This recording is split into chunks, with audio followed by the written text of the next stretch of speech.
Well, my point is, I think Taye Diggs is in that stage right now. Go back to the family and the wife. It's not going to get better. It's not going to get better. It's just an empty hole. Right now, your heart is a bag and it's got a hole in it and it will never be filled. You went to such a dark place when you were watching this show.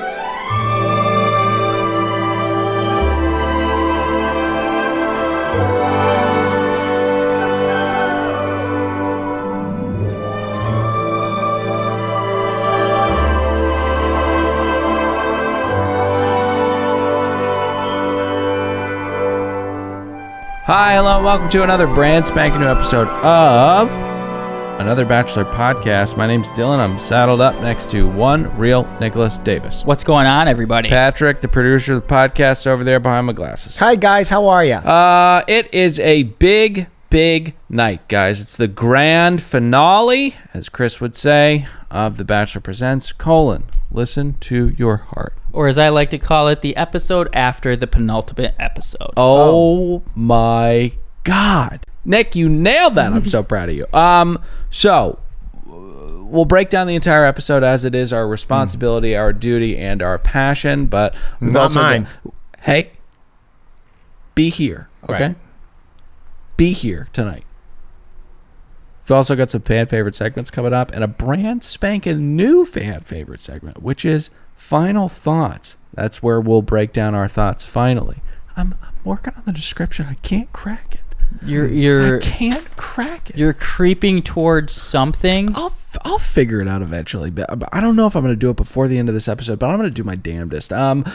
Before we get there, do you have any PSAs? Oh, Dylan, I'm so glad you asked. Of course I do. All right, so this is the last episode of the show. I'm pretty sure they're not going to do a reunion of this. I don't think they want to waste any more of our time. Mercy.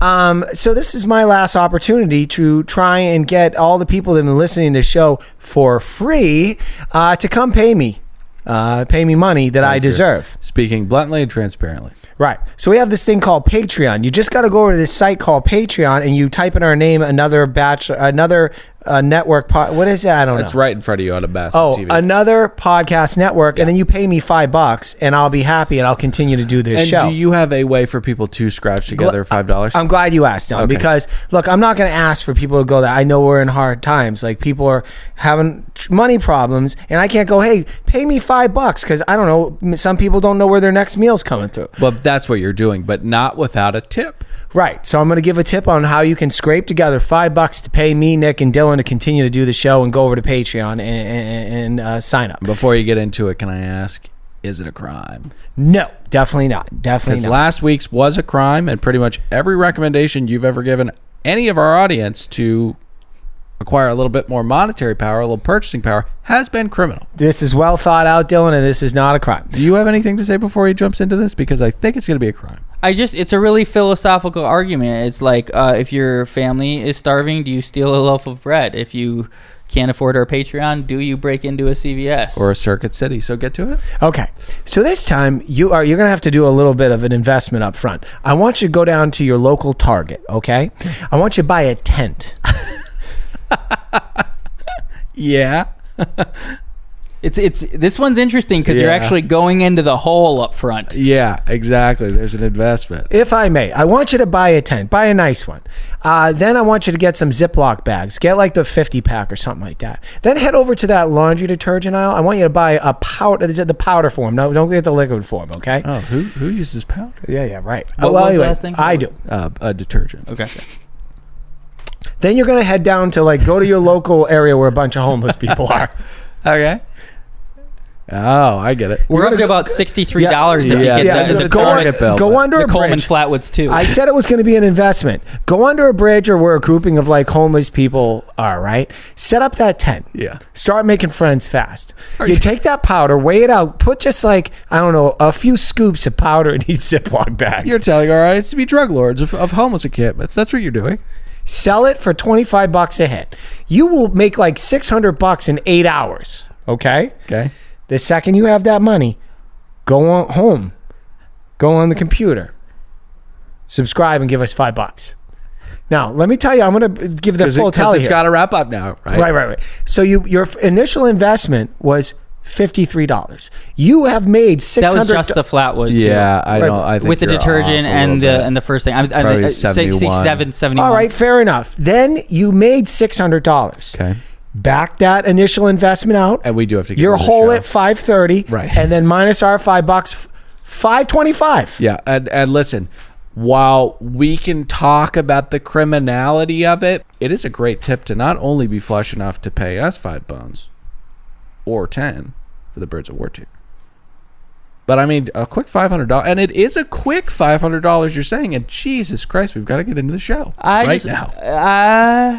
It's quick. I just want to say, I feel like you could even skip a step and just straight rob the homeless people, because is it really ownership if you don't have a home? I mean, like, that's not crime. That's true. Thank you. That's battling for scraps. So let's get to a fan favorite segment that is general thoughts. Pat, I'm going to go. I think I should take a break from talking. let's have Nick go first. Up to now, I've enjoyed it, and this one was boring. I mean, how did the producers not convince them to keep Matt and Rudy around and maybe they break up right before they go on? Add a little drama, a little gravitas. Yeah. This was so cookie cutter. They tried to do a little switcheroo, make us think Jamie and Trevor were going to win. I don't want to spoil it for anybody.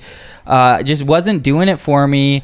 17 watts. Oh my gosh, 17 watts. I thought you were going to say 72 pots. Oh, no, I definitely not. And it's probably lower because I actually kind of was digging the show and I had high expectations. The worst part about her early departure is that the greats always turn it up when it matters the most. And that's exactly what she would have done with a final stage. I think we were robbed of Rudy in her final form. And I think that would have exploded this grand finale of The Bachelor Presents Call and Listen to Your Heart. I give it 50 watts.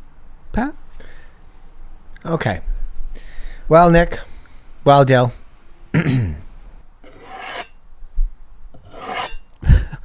What is that? Well, there's a barrel here. Okay. Go with it. And what's that sound effect? Scraping. A knife being sharp. Oh, bottom of the barrel. Scraping the bottom of the barrel. Got it.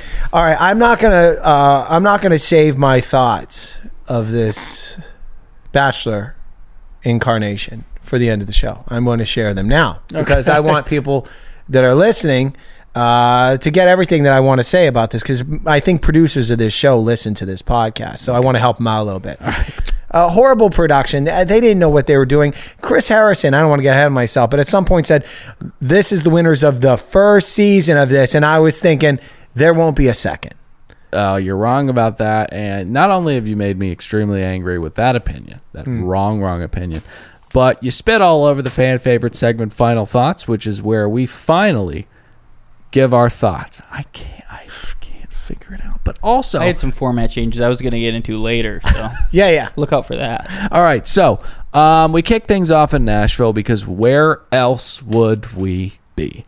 It's the bulb that all of these moths flock to. So they get on a flight, and I understand that a couple lounging around for many days isn't necessarily compelling television, but I feel like these RVs are underutilized. I mean, we could have really had some social experiment type of stuff going on if we put these couples in these RVs and told them, you're driving. What happens when 6 people are in a RV and it starts getting real? We rolled down memory lane with a few of these couples, and by a few, I mean all of them. Pat, you brought it up last week. Do you think that we need a deeper well of memory to reminisce? You know, Del, your issue is with us looking back on this. I had that same thing, but I also don't like being lied to, okay? Not to my face, all right? I think Chris is doing this here. Here's a clip of Chris talking. I just was offended by this. We're here about to sing the biggest show of our careers so far. And here I am doing it with a girl that I'm falling in love with.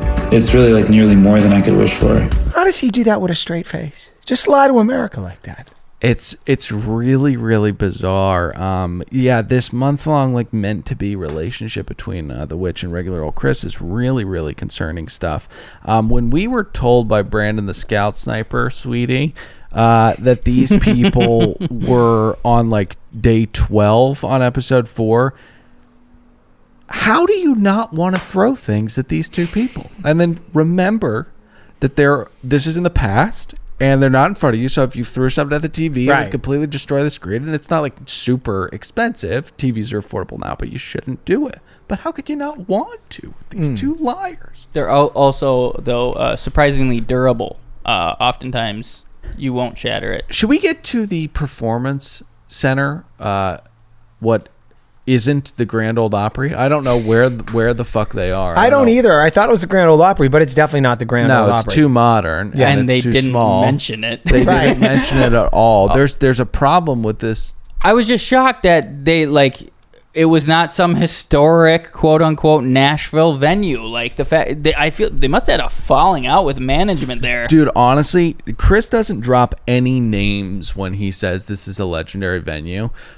He talked about Lady Gaga's most intimate performances being at the Nomad. He would find something if there was anything there, and it's concerning that there is no name dropping whatsoever. Before he talks to them, though, Trevor says that regardless of what happens, he's going to move to Nashville because that's where Jamie lives. Trevor, you were going to move anyways, man. I mean, that's what you're doing this whole thing for, you know? Thousand Oaks is not big enough for you, man. Get to Nashville. Stop lying to us. You're going to break our heart. So, Shitface lays out how this episode is going to go. Pat, do you want to break this down for us? Oh, I'd love to. Okay, so Harrison comes out and he says, look, you guys need to start sucking and fucking, and then you have a final performance where you're going to play 2 songs, Right. And there's going to be some date cards laying out. If you guys are feeling it, we paid for some hotel rooms so you can suck and fuck. Now let's talk about the hotel. Another pretty robust partnership here with another hotel. We've got some really cool integrated marketing here from whatever hotel this is, much like the Nomad. Nick, do you have anything to say about the Hermitage Hotel? I'm so glad you said the name because I just knew how I said it was wrong and I couldn't remember the correct way. I kept saying Hermitage because I mean hermits, hermit Doesn't crabs. make any sense no matter how you- It's logical. I don't know, but I do have a little info. That info is a Yelp review. That's right. Pat, do it. That's why you do it.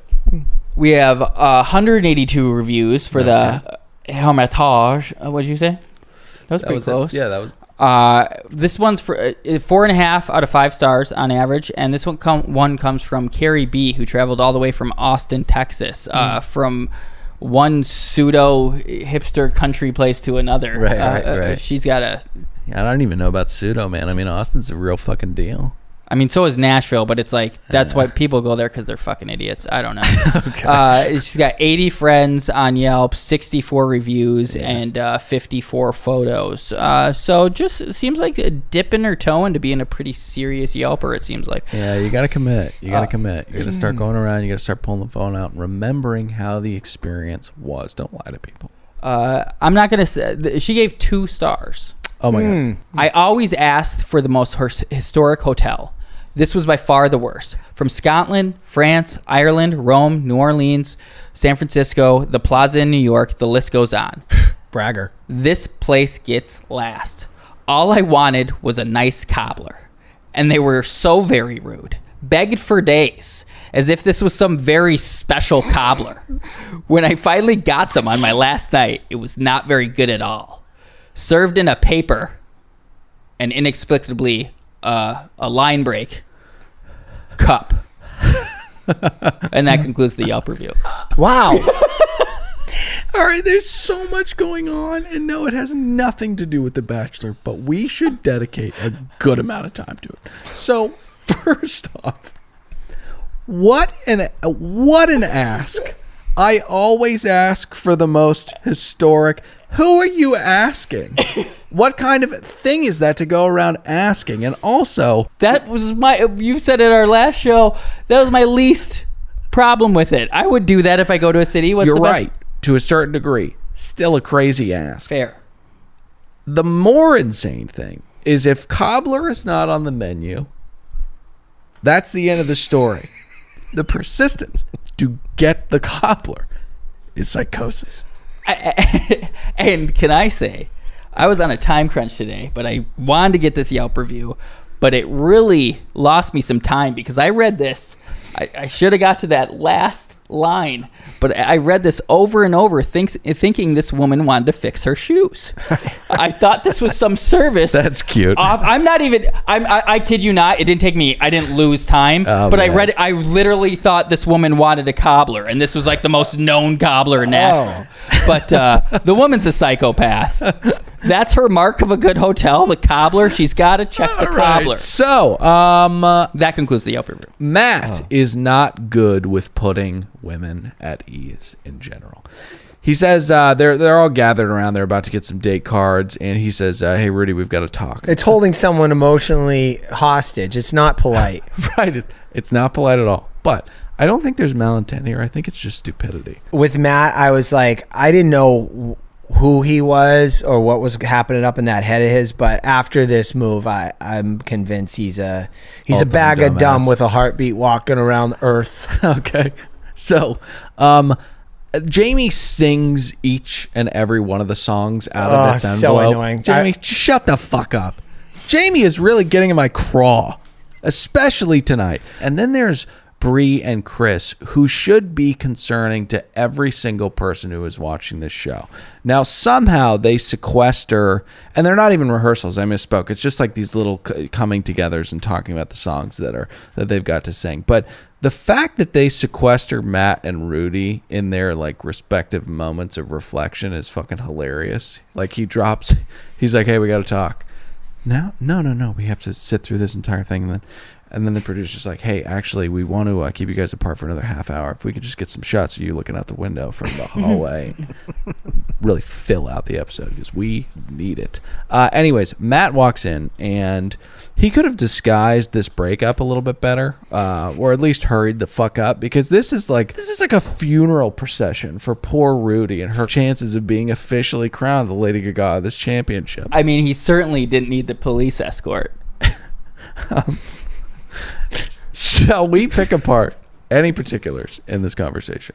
Oh, yeah. Well, Matt, I'm not sure because he talks to her twice at some point. At one point, he cites what Harrison essentially triggered him when Harrison was saying, "Hey, look, you guys are going to spend the rest of your lives together, okay? So, this is really important." That triggered Matt to realize like he wasn't going to go the distance with her. Yeah. I have a similar hot take, and I don't even know if I'm bad at this stuff, so I don't know if it's hot or not, but I think that Mickey finally got to him. I don't think that Disney wants two people who are not committed to being Disney Channel in love, and I think Nikki was like, "Would you die for? Get the fuck out." Ow. That was pretty hot. Will you lie to yourself for the rest of your life about what? Would you lie to yourself for the rest of your life even though you don't truly love her like Chris? Like gay Chris? I mean Chris? Hey, if you may, look, you guys are joking about Mickey Mouse being mad at Matt, but I'd say let's bring this down to reality. Can you imagine this? Hey, Matt, you and Rudy, why don't you just kind of, I don't know, maybe you need some drinks to kind of warm yourself up to Rudy, but why don't you just play this out so you get to sing in front of Jewel and Rachel Lindsay? Because you guys are saying Mickey's going to do this, but Matt, let me tell you something that's not going to happen. Here's the scenario. 2 months after you win the competition, because you and Rudy sing your asses off, here's what happens. You're living in a shitty apartment in North Hollywood. Matt, it's Rachel Lindsay and Taye Diggs. And Lauren. Oh, yeah, and Lauren's Jewel. there too. And Jewel. Is Rudy in there with you? Oh, she's not. Can we come in then? That was Lauren. No, Lauren's not here. That's them knocking at his door. Lauren is here. Yes, Ann. Use your ears. Oh. Hey, Lauren's here too with Ari. Can we all come in? We want to see if Rudy's in there. What are you doing right now? What does this mean? I'm saying Mickey's saying, hey, you guys, you're blowing the show, and I'm giving this scenario. If Matt actually faked his way through the show, one thing that won't happen is the people that are judging you tonight and Chris Harrison and all this pressure, they're not showing up to your shitty apartment in 2 months saying, is she in there? You promised America that you guys were going to be together forever. Right, but... You fucked us over. Let us in there, Matt. We need to talk to you. So you're saying winning, listening to your heart, they're not going through a stringent process, like say if you're attempting to get a green card. Right. They will do follow-ups. You're going to have to it's really, I've heard just a couple phone calls. You guys still together? Good. My girlfriend's Vietnamese. Happens all the time, I hear. There are girls getting 50 G's, pretty standard rate. 50 to 80 G's happening all the time. Him and his beard. Reach into her chest, Temple of Doom. Rip out her heart, throw it on the ground. And again, it takes too long. Like if you're gonna do something that painful, hurry up and rip the Band-Aid off.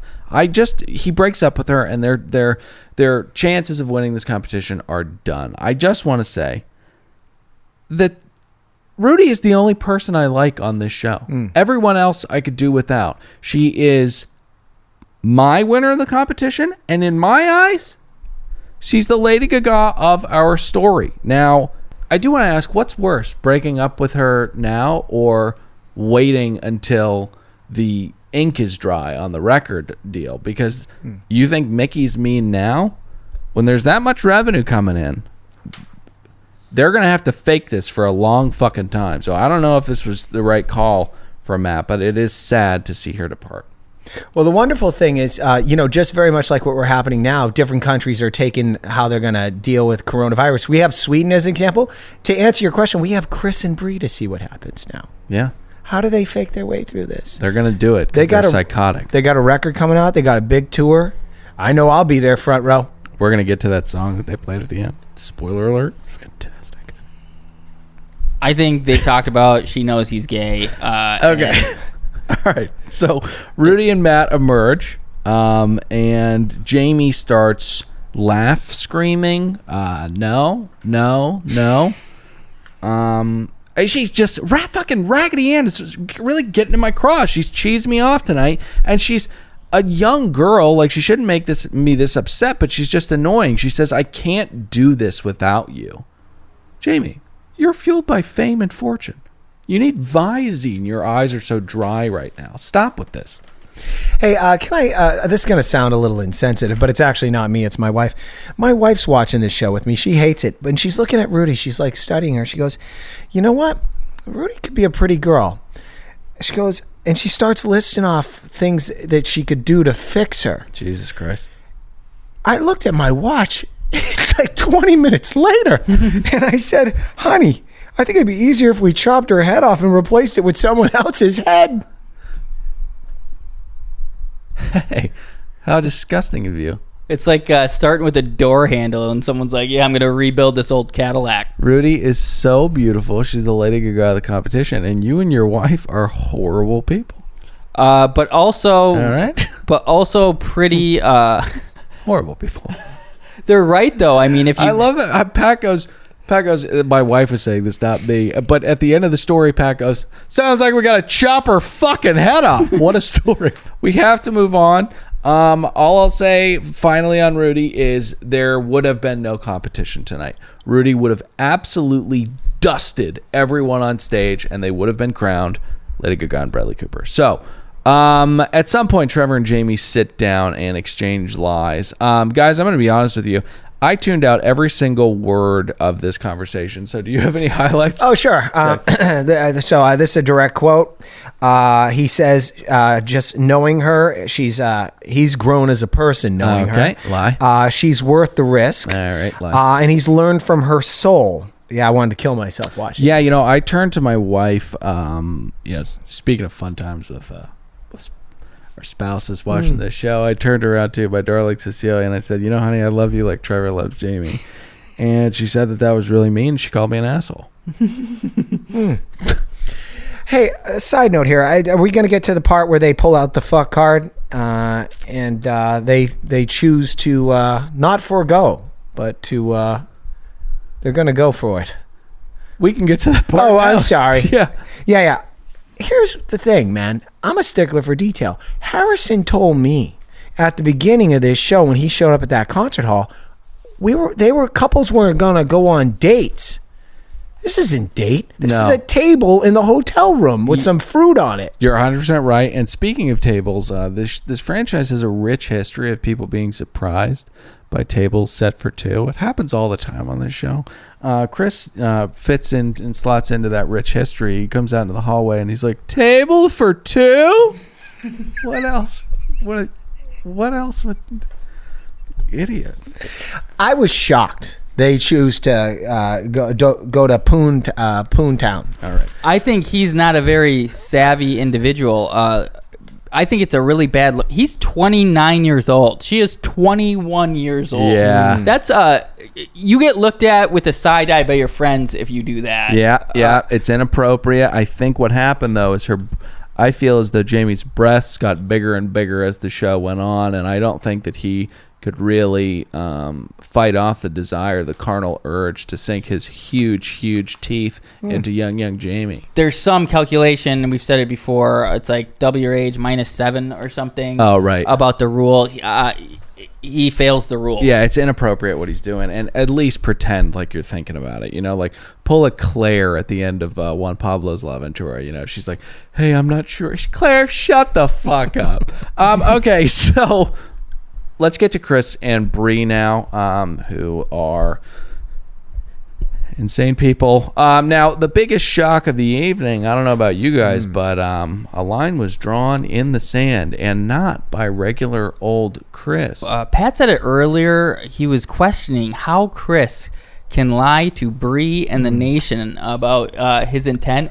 And to be honest, I think it's actually starting to wear on him. If you're able to at home, go watch this back. Look to his face and his flop sweat. He doesn't know what's going to happen yet, if she's going to accept, if he's going to have to make a decision, and he's so incredibly concerned. So you're saying that his regular old Chris anxieties are kind of coming to the foreground here. The other time we have to lay some pipe. Absolutely, he doesn't know what to do. The other time we saw this type of reaction was at the chapel when he thought he was going to be forced to get married.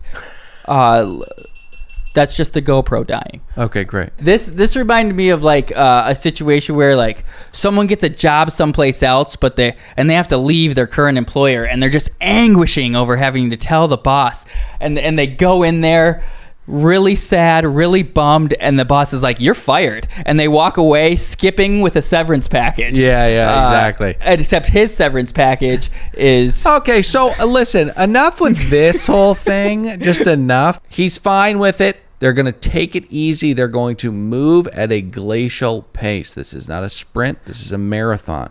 They are going to be born a starring all over this nation after this, so it's important to temper. Next day. Next morning. Let's get to my favorite part of the episode, and that's Frogman Mr. G-Man. Now, he gives... I love this character because he gives completely empty criticism that's not actionable. He just kind of says, you guys sound like shit, and then he walks by, and I find it to be hilarious. You know what it reminded me of? And I hate this movie. It's so fucking overrated. Whiplash with J.K. Simmons. I think he won an Academy Award. So overrated. I hate that movie. Such a bad movie. Damien Chazelle. Whiplash and La La Land. Are you kidding me? La La Land? Get out of here. I watched it on a flight once. I actually found it quite fun. And also one time, Dylan and I bowled right next to Miles Teller. Oh, yeah, that's right. That was a wild night. So, they cut back and forth between the two couples. Chris and Bree are struggling at the rehearsal, and Trevor and Jamie are treated to a buffet. Now, I think that Mickey has rewarded these two, While Chris and Bree are getting scolded by Frogman Mr. G-Man, Jamie and Trevor are dining. Well, apparently eating ass all night is the magic they needed to crush this fucking performance. What? You know what I'm saying? A little... What line? A little glow. A little lover's glow, you know what I mean? What are you talking about? What? They're a man and a woman. It's not Heath. Who ate whose ass? Okay, so... any highlights from this, or can we get to the performances? At some point, did Chris Harrison announce that one of the things they'll get to win is a tour of the Cheesecake Factory? I would actually... I'd love to see how they replicate that. I mean, the stakes are so low. Whoa. What do you mean, the Cheesecake Factory? But I agree with you on this. Like the flagship one? Or are you talking about something else, like a factory? I know a manager of one in Pasadena. Okay. Oh, I'm sorry. He said they would actually tour and perform at the Cheesecake Factory. No, you didn't say that either. I don't know what you were doing. This is like a night of random bits from producer Pat. Holy shit. So, I get this one. The prize, he was like, you're going to get a record deal. Oh, shocking. Why would that not be the... It doesn't need to be shocking. The stakes are still rather high. I mean, record deals are hard to sign. They these mean days. nothing. It's just you're giving a record company all the power, and they're just essentially paying to make your record. Well, whatever he says. Recouping. I had a layover in Nashville. I got a deal. I left. Basically, I should never make it in music because they own everything. Yeah, their worth entry are really, really low. But regardless of what Shitface says to this raucous crowd, I think that he blows it tonight. I think that he completely blows it. He goes, yes, they have fallen in love. Nobody cares what you're saying, you fucking pigeon. Get off the stage. So they spared no expense with the guest judges. For the final night. How did we have? Well, hold on. This is Chris Harrison's words, not mine. Bachelor royalty, Scott Baio and Caitlin Bristow. Well, Scott Baio is your name. Right. Taye Diggs. I don't know what he's doing here, although I have some thoughts on him a little later. Okay. And then give it up to homeless Jewel. No, she's and not. The end of her career. No, she has a house now. She was former homeless Jewel. Hey, I don't want to sound, apathetic. Unempathetic. Yeah, Nick Davis, Unsympathetic. you lived in a car when you moved out to Hollywood. How many days you live in that car? It's murky because eventually my boss found out 95? and I could stay at the warehouse. But I did not have a place of residence for 6 months, only because it was working out so well. Okay, so you were homeless. Okay, this is my point. By choice. Telling every story, every introduction to Jewel since 1992, they say how she lived in her car. Driving down from Oregon to Hollywood and sleeping in your car for 8 hours until you book a hotel room. That's not homeless. Okay? I once flew to Thailand. I had 2 stopovers. I had to sleep in the airport. Was I homeless? That night you were. Oh, okay. Yeah. You didn't have a home that night.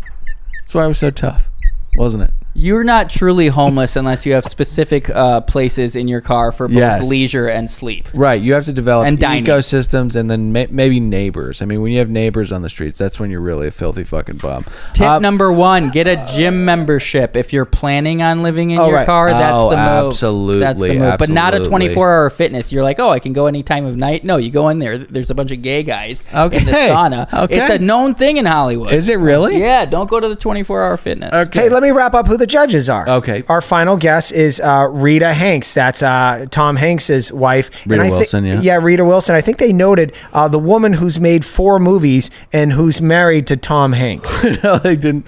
They didn't note that either, and they didn't talk about the Cheesecake Factory. So I'm really confused about what shows we're watching. I love the Cheesecake Factory bit. It hit. It hit. It's Thanks. great. Thanks. So Jamie once again says that, she kind of reflects on where she's come from. She used to be a scared little girl who was just writing songs in her living room, and now she's performing in front of Taye Diggs, and I just couldn't be more happy for her. I couldn't be more happy. So Jamie and Trevor are up first. A lot of touching in the face, and a lot of B-, dare I say C+ stuff from Trevor. I mean, he really, really stunk it up out there. Really stunk it up. I thought their voices sounded good on the second song. I thought it sounded good on the second song. Yes. Now, speaking of the second song, I love the kind of plate spinning type of production they've got going on right now. They don't take a pause. They just kind of stay out there and awkwardly bathe in a little bit of transitionary silence, and then says, hey, guys, we've got one more for you. I know you have no fucking idea who we are. I know you got possibly paid to come to this thing, a lot of you, but we've got one more. Now I don't have a problem with this because I want this show to wrap the fuck up at this point, not because it's a bad show, but because Rudy's not here, but because Rudy's not here. Now Taye Diggs, I have to say, salvaged what would have been a whimper and not a bang. His presence, his humor contributed so much to the grand finale. I loved him. He was my favorite panelist, and I'll tell you what, he has some unbelievable critiques for them. He says that their nerves told on them.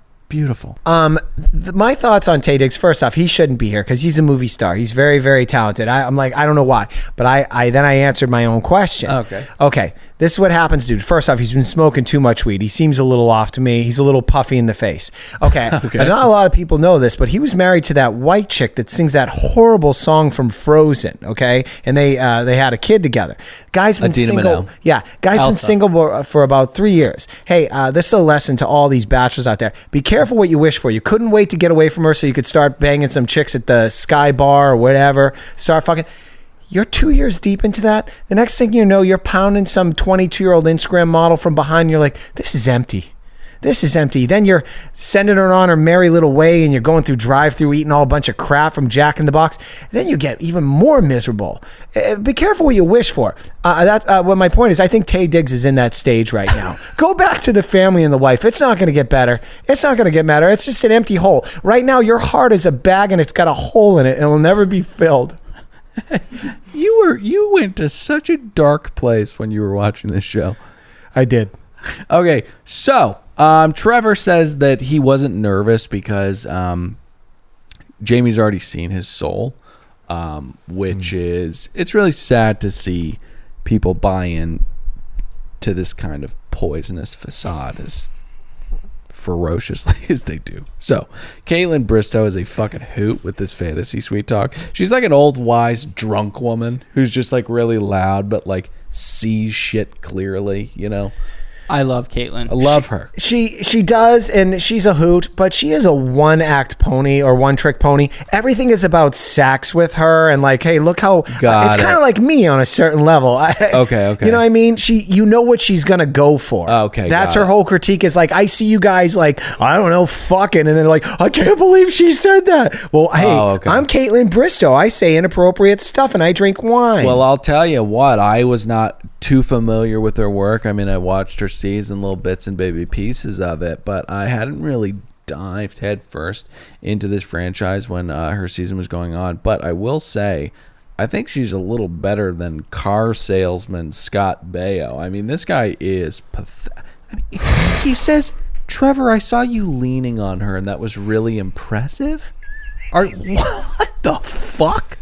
Are you a 27-year-old man? Who talks like that? Once again, some producers got a hold of him and said, hey, robot, this is what you got to do. Sick burn. Sprinkle in a little bit of like, you're not happy if they're not connecting. Okay. And that's his offering. And he's easily the most manipulated because he has the least talent out of anyone. Right. Or cachet. He has no leverage at all. He has no leverage. Caitlin plays former contestants of The Bachelor like the stock market, and I think it is time to get out of the Jason Tartrick business. Yeah, baby. He is friends with Gronk, which gets you to this level that you can kind of... That's unbelievable because I'm convinced, like, they went to the same high school. They were in a wedding together. I'm so blown away that these people can remember playbooks because I certainly couldn't. But Rob Gronkowski may be one of the dumbest human beings walking the face of the earth right now. I mean, Johnny Damon's an all-time dumbass.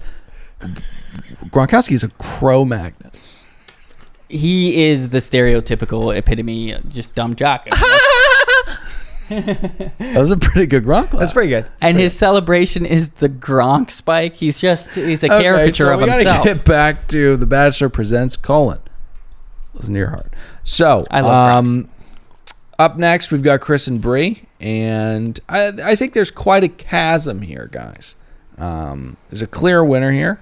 It's an interracial, asexual couple that is going to take America by storm. I mean, there was just a clear gulf in talent and performance here. Can we all agree on that? Yeah, I can. Although I'll say, although they've been given their marching orders that they need to sell the shit out of the idea that they both want to fuck each other, I feel as if you are a good performer, you realize there is a balance of connecting in a duet, but also selling this to the audience. The audience didn't need to be here. All those 14-year-olds that were feigning emotion, I'm sure they were paid a day rate, by the way. Who else is showing up to this thing? You got to kind of sell it to the audience a little bit more. No one needed to be there. Just sing to each other, stare in each other's eyes. I'll tell you what, though. I think that an audience did need to be there because the mouse is trying to put a yardstick up to these performances. You can feel the buzz in the room. You can feel the energy coming from the peanut gallery. Now, Taye Diggs picked up on exactly exactly what the mouse is looking for. He said, I would pay to see you guys perform. Mickey isn't interested in love. He's not interested in heart-shaped arrows. He's interested in green and the blood it takes to get as much as he possibly can. That's it. Well, I got one for you, and I'm sure this was probably didn't sit well with Chris's roommate when he got home. Harrison said, I think I see some babies being made tonight. Thank you. He brings this up twice. He's a sex-crazed maniac. This guy's insane. And I'm like, Chris, I know they want to keep up the facade, but I don't think they're going to go to a clinic and get her artificially inseminated tonight. Okay. Holy fuck. I am so excited to move on from this season so we don't do this anymore. Although, who the fuck knows with the crop of guys we're going to get for Claire as the Bachelorette. We'll get there in God knows when. Finally wrapping this up, kind of out of nowhere, we find out that the only voices that really ever mattered in this competition were those of Taye Diggs, Scott Baio, Caitlin Bristow, Jewel, and Tom Hanks' wife. They're going to be the focus group that decides this entire thing. Now, granted, Mickey probably did stand in the back of the room with that large weapon that we played last week. But it is bizarre that he's just like, these random people are going to decide who wins this entire competition. I have a theory. Yeah. They actually didn't. Where did we see their cards or their votes? They just said, "Oh yeah, that's who these people picked." They didn't snuff out any totem poles. Yeah, it was just like the 1983 lottery. Okay, NBA so lottery. they announced that Chris and Bree are the winners of The Bachelor Presents: Listen to Your Heart, and Chris looks like he has just won a lifetime of lies. I don't want to jump on your guys' train.